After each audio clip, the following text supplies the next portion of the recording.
into education, get a new property and move forward and think forward thinking. So it kind of brings me on to like where things are at for you now, because I know that, you know, you're very passionate about people with no hope and switching them back on. I mean, how would you answer the question that in order for you to be able to help people with no hope, you yourself have had to go through this journey in order to do that? I mean, how would you answer that?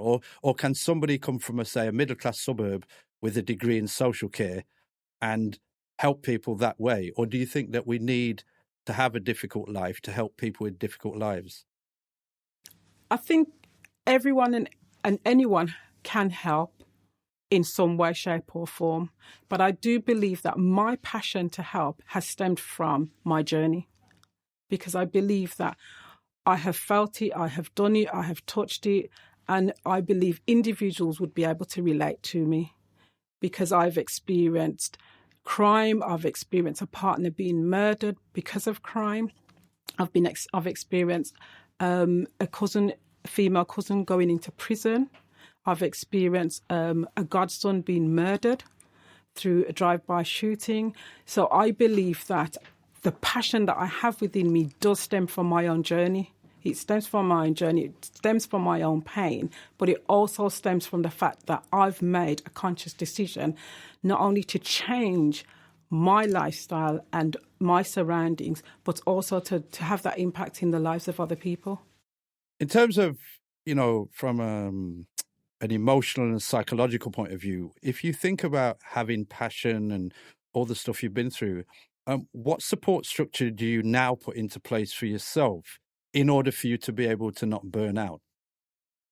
And that is a very good question, because I would say up until about 2 years ago, I still felt burnt out. I still felt I overdid things. I felt as if I could change the world by myself, and I knew I couldn't. And what I started to do is to network with individuals, like-minded people who have the similar passion to myself, and share that skill with them. But I also do what I call time out. And it's something that I learned years ago. It's about filling up my 5 wells. So I take time out to fill up, because I believe if you are an empty vessel, you can't pour into someone else. You've got to have something within yourself, within your vessel, in order to pour out. Let me ask you a question. I mean, as a woman, because I've been interviewed lots of women, whether it's in prisons or out of it, there tends to be, the word resilience comes up.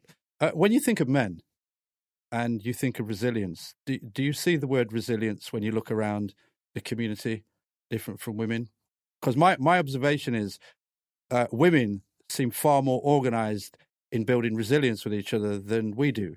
So from your point of view, when you look at men in general, what's your take on that? I'm going to be honest. When I look at men in comparison to women, and it's, again, the surrounding my experience, is I personally feel that women exhibit more resilience than men. And when the women go through various challenges that a man goes through or would go through, I find that women build up this sort of strength within them to fight back. And a lot of the men that I've worked with, that I've been around, not all men, because there are men that I will see resiliences, tend to give up quite easily. So imagine, right, there's a big group of mans, they're listening to this now, and they start kissing their teeth and say, why, you know, why is that? What would you want to say to them kind of man? I would say they have something within them, and they have something within them, one, to change their own thinking, to change their own life, but to offer to the next generation. And one of the things that I do say to men is, when you're older, when you're 60, when you're 70 or you're 80, what do you want your legacy to be? What do you want your grandchildren, what do you want your children to say about you? What is it that you are going to leave behind? What's the story that's going to be told, which will enable the other generation to come under you, to progress, to climb the ladder, to fight the negatives that is around them? But do you think in order to be able to embrace that, you have to be quite vulnerable, because you have to admit something's not quite right? So how, as a woman, would you enable men in particular to feel it's all right to be vulnerable, to embrace different things? For me, I wouldn't just look at them as men. I'd look at them as individuals. And I'd try and relate my own experience of fighting back and explain that to them, because I look at people as individual. And although men don't, to me, show as much resilience as a woman, I believe they can do that. I do believe they can do that. And for me, I would approach them as an individual and try to inspire them and enable them to think differently and say, the world needs you. Well, let me ask you a question. I mean, when it comes to like working with women who've been hurt by men, when you're talking to women who've been hurt by men, what's the kind of message that you send to those women who've been hurt by men? The message I send is not all men are the same. And although they might have been hurt by a man, they can use whatever that hurt is to help others. That's one. But to remember that you can't paint everyone with the same brush, because I have experienced men that hurt, but I've also experienced men that have done great things. But if you've got young women that, say, come from an abusive childhood, go to jail and have an abusive experience and come out and have another abusive experience, how do you break down that resistance when their whole life has been abusive men? I also believe it's the choices sometimes that we make. And it's the choices in terms of how our perception, in how we see the world, how we see the individual. Because I always feel sometimes it's not actually looking at the person, it's looking at the act of what they have done and the fact that they needed some form of help, and trying to get that over across to women. And that's what I do. I do try and get that over to them, that sometimes you do not look at a perpetrator and say it's Joe Bloggs or it's so on. It's the act and the fact that they do need help. And that person, that woman, can actually use her own experience to help other women and to help other men. Do you think that we need more healing than we do external gratification? I surely do think so. But how do you think practically we could achieve that? First of all, going back to what you're saying, if we need more healing, I do believe that one of the problems is hurt and is pain, and that a lot of people are not healed from what they've gone through. And because of that, they get stuck in a rut and they feel this is it to life, and they stay in a sinking ship when they could actually be going on a sailing ship.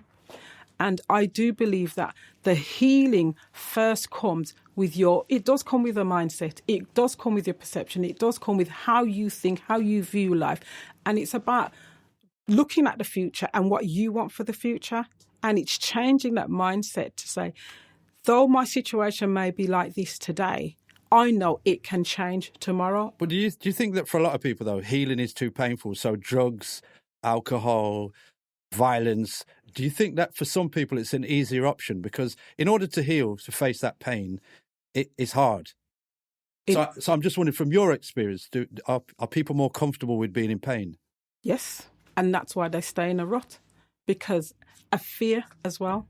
So instead of being healed, instead of accepting healing, they accept the pain and they stay in that pain.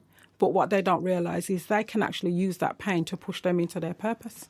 So as we're coming towards the end of the interview, imagine there's a bag of young people, all types of young people, distressed, upset, like what you were.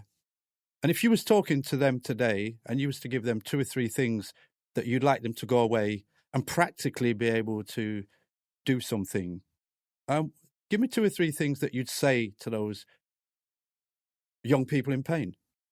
One of the things I would say to them is pain can birth purpose. Pain is a painful and hurtful thing, but it can bring true purpose. That's one of the things. Second, I would say is that not to give up on their dream and to use that pain as a stepping stone, as a platform to move forward. Because within everyone that have experienced pain is some sort of hope, which is what I do. I try and hold on to hope until someone else can hold on to hope, because sometimes you are talking to someone who's experienced so much pain that they see no hope, and you've got to hold on to that hope and affirm them in who they are for them to move forward.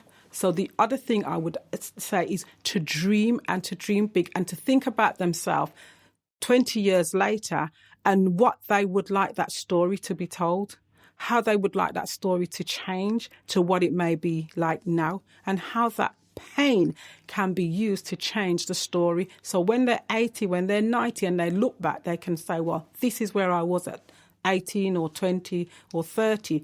However, I use that to change my future for others as well. Well, you know something? I'd like to thank you for coming onto the show, Paulette. I'm also going to round up on something, because what's interesting is I hear young people complain about can't get a mobile phone signal, people complaining on Snapchat and WhatsApp. But I'm hoping that people kind of take a lesson from this, because when I'm listening to your story and seeing the journey that you've made, what I think is very, very evident, that life is about a journey, and you've embraced all the parts of it. And so as we wrap up, as I want to remind people about what the Roadman's Guide is about, previously I talked about the 5 R's, and we've now got 6 R's. Always remember, that's the first one, remember, read, write, research, recharge, rest. And until next time, stay safe, walk good, and bring light, like Paulette is doing, into the darkness. So this is Doc Martin, the Roadman Guide. Peace out. Bye.